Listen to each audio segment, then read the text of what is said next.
Začelo se je, ko sem pri sebi začela opažati upad v razpoloženju.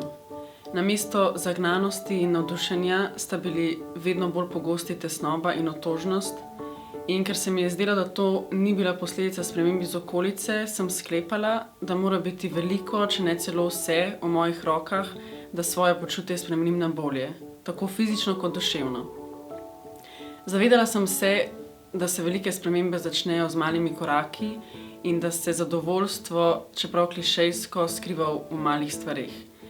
To me je spodbudilo, da sem začela ustvarjalni in osebnostni izziv, za katerega sem vsak dan naredila eno majhno boljše dejanje na dan.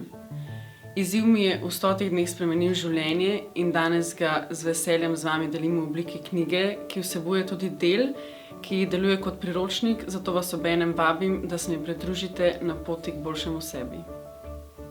Pustila sem službo in stopila na samostojno podjetniško pot, končala terapijo, spoznala partnerja in z njim vzpostavila ljubeč odnos.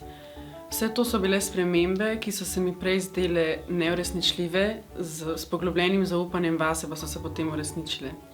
Izvedla sem tudi številne majhne korake, preizkusila sem se v novih slogih ilustracije, začela konce tedna preživljati v naravi namesto za računalnikom, poglobila svoje znanje joge, gradila hvaležnost in boljše odnose s sabo in z bližnjimi.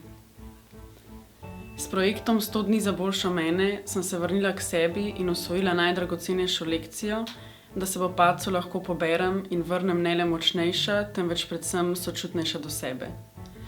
Spet sem v sebi našla iskrico, na katero sem že skoraj pozabila. Iskrico, ki jo imamo vsi v sebi in z njo odkrivamo, doživljamo, ustvarjamo radost ter jo delimo z drugimi.